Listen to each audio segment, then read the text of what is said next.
जंगल का राजा शेर सिंह अब काफी बूढ़ा हो गया था और एक दिन वो अपने महामंत्री से बोला, अरे महामंत्री, अब तो मैं काफी बूढ़ा हो गया हूँ और बूढ़े होने की वजह से अब मुझसे शिकार भी नहीं होता। हाँ महाराज, आप ठीक कहते हो। आप काफी बूढ़े हो गए हो और मुझको भी ये चिंता खाई जा रही है कि अब शिकार कहाँ से आएगा, हम क्या खाएंगे। पता नहीं अब हम भरपेट भोजन कर पाएंगे या नहीं। अरे महामंत्री के बच्चे, बूढ़ा तो मैं हुआ हूँ, तू तो अभी जवान है। तू शिकार करके नहीं ला सकता क्या? जब मैं जवान था और तू छोटा था तो मैंने तुझको पाल पोस कर इतना बड़ा किया। अब तेरा भी तो फर्ज बनता है कि तू मेरे लिए शिकार लेकर आए और मैं आराम से बैठकर खाऊं। आप कह तो ठीक रहे हो महाराज, मेरा फर्ज तो बनता है कि मैं आपको भरपेट भोजन खिलाऊं, पर आपको मुझको देखकर नहीं लगता क्या मुझसे बड़ा शिकार नहीं होगा? मैं आपके जितना ताकतवर थोड़ी हूँ। अरे हाँ, ये तो मैं भूल ही गया था। तू तो बहुत छोटा है और तू कोई छोटा मोटा शिकार ही करके ला सकता है।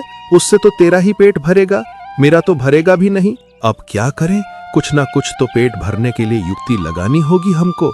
महाराज, मेरे पास एक युक्ति है। महामंत्री, शीघ्र बताओ, क्या युक्ति है तुम्हारे पास? महाराज, आप जंगल में घोषणा करवा दो कि अगर कोई जानवर आपकी एक प्रतियोगिता की शर्त को पूरा कर देगा तो उसको आप अपने राजपाट का वारिस बना दोगे, अर्थात इस जंगल का नया राजा घोषित कर दोगे अगर वो आपकी शर्त को पूरा कर देगा। लेकिन इस शर्त से तो मुझको कुछ भी फायदा नहीं दिख रहा है। अगर वो शर्त किसी ने पूरी कर दी तो मेरा तो राजपाट ही चला जाएगा, और वैसे इससे मेरा क्या फायदा दिख रहा है तुझको, मूर्ख? अरे महाराज, आपने मेरी बात को गहराई से नहीं समझा। आप एक शर्त रखोगे, लेकिन हम उस शर्त की एक फीस भी रखेंगे। जो कोई भी उस शर्त में हिस्सा लेगा तो उसको उसकी फीस देनी होगी। और फीस में क्या रखेंगे? अरे महाराज सुनो तो बता रहा हूँ, आप बीच में मत बोला करो। अब सुनो, शर्त में हम उनसे ताज़ा मांस मांगेंगे। जो कोई भी जानवर हमारे शर्त में हिस्सा लेगा तो उसको हमारे लिए जानवर का ताज़ा मांस लाना होगा। हाँ ठीक है, समझ गया। अब मुझको ये भी बता दे कि हम शर्त में क्या रखेंगे जिससे जानवर जीत न पाए और ज्यादा से ज्यादा संख्या में भाग ले और जिससे हमको भरपेट मांस मिलता रहे। पर क्या शर्त रहेगी महामंत्री? महाराज, शर्त ये रहेगी कि उसको 3 दिनों तक पानी में खड़ा रहना होगा। अगर वो शर्त जीत जाता है तो उसको जंगल का राजा बना दिया जाएगा। अगर कोई जानवर शर्त जीत गया तो हमारा तो पूरा राजपाट ही चला जाएगा।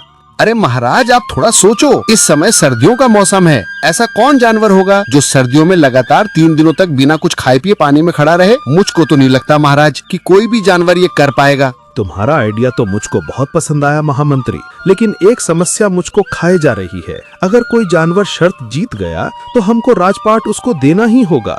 अगर हम बेईमानी करते हैं तो जंगल के जानवर हमारा विरोध करेंगे और हमको राजगद्दी छोड़नी पड़ेगी। अरे महाराज, अब निश्चिंत हो जाओ। मैं पूरे दावे के साथ कह सकता हूँ कि ये शर्त कोई भी जानवर नहीं जीत पाएगा। आप घोषणा करवा दीजिए जंगल में। और शेर सिंह ने पूरे जंगल में घोषणा करवा दी, जिसे सुनकर जानवर राजा के पास ताजा मांस लेकर आने लगे और प्रतियोगिता में भाग लेने लगे।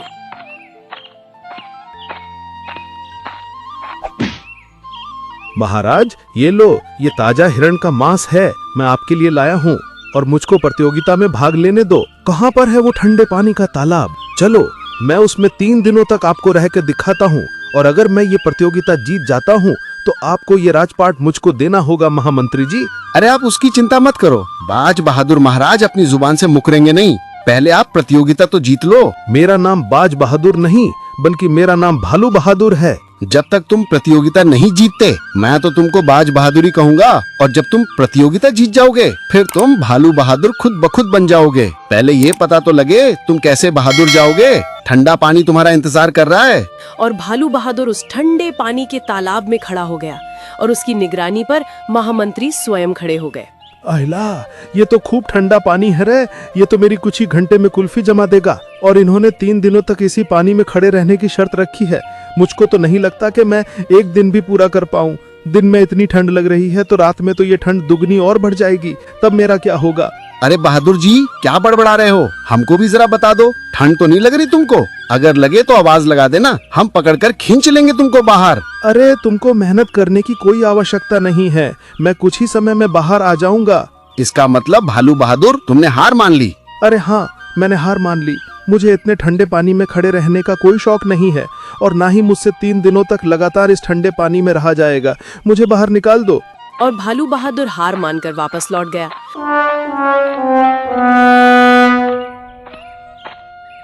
और ऐसे ही अन्य जानवर भी आने लगे। वो अपने साथ ताजा मांस लाते और प्रतियोगिता में हिस्सा लेते। अरे मुझे भी इस तालाब से बाहर निकालो, मैं तो बुरी तरह से अकड़ गई हूँ। मुझे जंगल की रानी नहीं बनना। अब मैं दोबारा किसी भी प्रतियोगिता में भाग नहीं लूंगी। और ऐसे ही हार मानकर जानवर जाने लगे। कोई भी जानवर उस प्रतियोगिता को पूरा नहीं कर पा रहा था। तभी उस जंगल में गुरु चेले का आगमन होता है। अरे चेले, ये जंगल कितना सुनसान है। इस जंगल में तो ना पक्षियों की चहचहाट है और ना ही हाथियों की चिंगाड़ का शोर। पता नहीं कैसा अजीब सा जंगल है।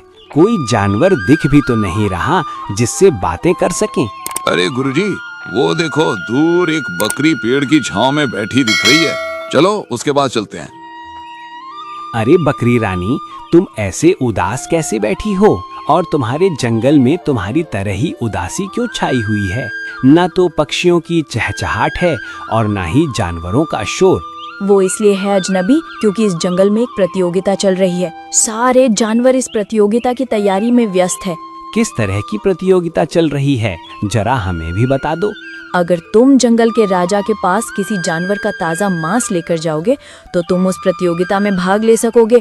अगर तुम उस प्रतियोगिता को जीत गए तो तुम जंगल के राजा बना दिए जाओगे। और वो प्रतियोगिता की शर्त है, तुमको ठंडा पानी में खड़े रहना होगा, वो भी 3 दिनों तक। अगर तुम ये कर पाओ तो तुम उस प्रतियोगिता के विजेता घोषित कर दिए जाओगे और जंगल के राजा भी। अरे बाप रे, इतनी कड़ाके की ठंड पड़ रही है। जंगल में भला कौन मूर्ख होगा जो उस ठंडे पानी में जाकर अपने प्राणों की आहुति देगा। मुझको तो इस प्रतियोगिता में जंगल के राजा की कोई साजिश लग रही है। कोई बात नहीं है चेले, हम भी उस प्रतियोगिता में भाग लेंगे। बकरी रानी, तुम हमको उस प्रतियोगिता तक पहुंचा दो।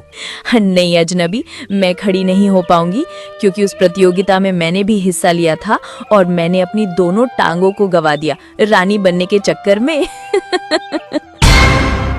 कोई बात नहीं है, तुम अपना अच्छे से ख्याल रखना।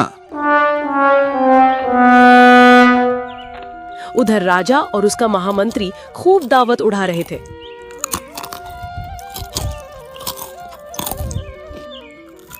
अरे महामंत्री, देख रहे हो, उस प्रतियोगिता से तो हमारी किस्मत ही बदल गई। अब हमको बिना शिकार किए ताजा शिकार मिलता है। हाँ महाराज, और जंगल के किसी जानवर में भी इतना साहस नहीं कि वो उस प्रतियोगिता को जीत कर दिखाए। हमने प्रतियोगिता को ही ऐसे मौसम में रखा है कि तालाब में घुसते ही बर्फ बन जाएगा। उधर वो दोनों गुरु चेले उस प्रतियोगिता को जीतने का प्लान बना रहे थे। मेरी तो कुछ समझ में नहीं आ रहा, आखिर इस प्रतियोगिता को कैसे जीता जाए? गुरुजी, मेरे पास एक उपाय है। अगर वो उपाय कामयाब हुआ तो हम उस प्रतियोगिता को अवश्य जीत लेंगे। अच्छा, क्या उपाय है तुम्हारे पास? खुलकर बताओ। गुरुजी, अगर मैं उस तालाब के पानी में जाने से पहले धतूरा और गांजे की पत्तियां खा लूं, जिससे मुझे काफी ज्यादा नशा हो जाएगा और मुझ पर ठंडे पानी का असर भी नहीं होगा। लेकिन चेले, तुमको उस प्रतियोगिता में पूरे 3 दिनों तक पानी में खड़े रहना है। इसके लिए तुमको एक साथ बहुत सारा धतूरा और बहुत सारी ही गंजे की पत्तियां खानी पड़ेंगी। तब जाकर तुमको इतना नशा होगा कि तुम 3 दिनों तक उस ठंडे पानी को सहन कर सको। लेकिन उसमें बहुत खतरा भी है। कोई बात नहीं है गुरुजी, अगर डर से डरेंगे तो कुछ बड़ा कैसे करेंगे। इसलिए अब आप खड़े हो जाओ और हमको धतूरे और गांजे की पत्तियों का इंतजाम भी करना है।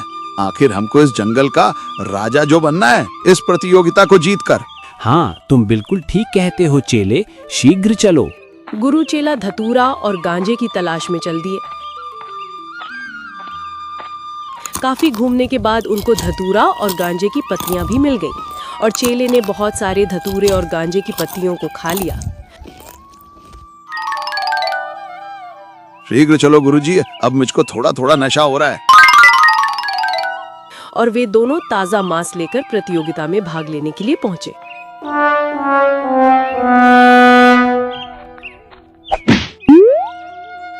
महाराज, हम आपकी प्रतियोगिता में भाग लेने के लिए आए हैं और शर्त के मुताबिक हम जानवर का ताजा मांस भी लाए हैं। अरे हाँ, वो सब तो ठीक है, लेकिन तुम तो हमारे जंगल के नहीं दिखाई पड़ रहे हो। बताओ, क्या तुम इस जंगल के हो या नहीं? हम इस जंगल के नहीं हैं, हम तो तुम्हारे पड़ोस के जंगल के पड़ोस के जंगल के पड़ोसी हैं और आपकी प्रतियोगिता में भाग लेना चाहते हैं। अगर महाराज आप आज्ञा दें तो आगे हम कुछ बोलें। इसमें बोलना ही क्या है? अब तुम आ ही गए हो और ताजा मांस भी लेकर आए हो तो तुम प्रतियोगिता में भाग ले सकते हो। लाओ, वो मांस का टुकड़ा मुझको दे दो और महामंत्री, तुम इनको हमारी प्रतियोगिता की शर्त बता दो। कोई बात नहीं है महामंत्री, आप कष्ट मत करो। हम आपकी प्रतियोगिता की सारी शर्त जानते हैं। हमको एक ठंडे पानी के तालाब में रहना होगा 3 दिनों तक, और अगर हम प्रतियोगिता को जीत जाते हैं तो फिर हमको ये राजपाट मिल जाएगा। मैंने ठीक कहा ना महाराज?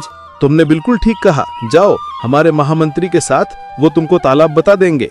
और चेला आंख बंद करके तालाब में खड़ा हो गया। उसको तालाब में खड़े खड़े कई घंटे बीत गए, लेकिन उसने अपनी आंखें नहीं खोली। ये तो अपनी आंखें नहीं खोल रहा। कहीं ऐसा ना हो ये शर्त को जीत जाए और हमारे हाथों से राजपाट भी चला जाए। कोई नहीं, थोड़ी देर बाद आंखें खोल लेगा। अभी तो 2 दिन बाकी हैं।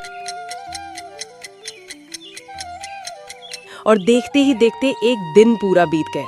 अरे, एक दिन तो पूरा बीत गया और इसने तो एक बार भी अपनी आंखें खोलकर नहीं देखा। पता नहीं क्या करेगा। मेरे तो कुछ समझ में नहीं आ रहा। ऐसा ना हो ये प्रतियोगिता जीत जाए। कोई बात नहीं है, ठंड तो अभी रात में पड़ेगी, तब तो ये आवश्यक इसको छोड़कर भाग जाएगा। और देखते ही देखते रात भी निकल गई। अरे यार, एक रात तो निकल गई और इसने तो अभी भी आंखें नहीं खोली। मुझको लग रहा था कि रात में इसकी कुल्फी जम जाएगी, लेकिन इसको तो कुछ नहीं हुआ। अभी सीधा खड़ा है। पता नहीं किस मिट्टी का बना है ये।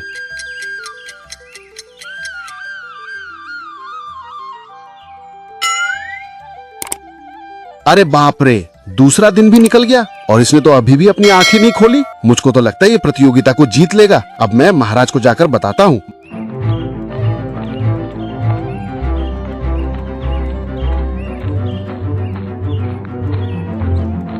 महाराज, मुझको तो डर सा लग रहा है, कहीं वो इस प्रतियोगिता को ना जीत जाए। 2 दिन हो गए, उसने तो अपने आंखों को ही नहीं खोला। कोई बात नहीं है, अभी तो रात बाकी है, कल का दिन भी बाकी है। देखते हैं क्या होता है। और जो शर्त है वो तो है ही, राजपाट तो देना ही पड़ेगा।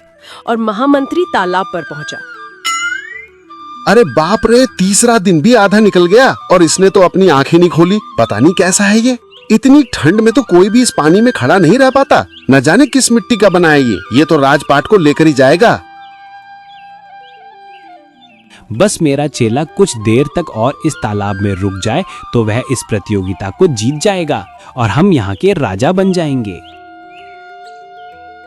अरे बाप रे, ये तो पूरे 3 दिनों तक उस तालाब में कैसे टिक गया। अब इसको देखता हूँ कि ये आंखें क्यों नहीं खोल रहा। शायद ऐसा तो नहीं है मर गया हो। और जैसे ही उनके 3 दिन पूरे हुए तो चेले ने धड़ाक से अपनी आंखें खोली और तालाब से बाहर आ गया।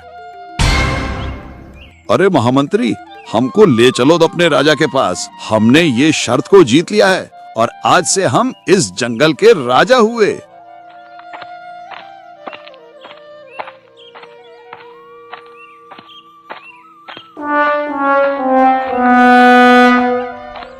महाराज, इन्होंने तो शर्त को जीत लिया। अब आप जंगल में एक और घोषणा करवा दो कि आज से इस जंगल के राजा हैं ये दोनों गुरु चेला। और शेर सिंह ने पूरे जंगल में घोषणा करवा दी। अब से हमारे जंगल के महाराज बदल गए हैं। महाराज शर्त में अपना राजपाट हार गए और आज से इस जंगल का राजा गुरु चेले को नियुक्त किया जाता है। शेर सिंह और उसका महामंत्री जंगल को छोड़कर चले जाते हैं और उस जंगल के राजा वो बुरु चेले बन जाते हैं।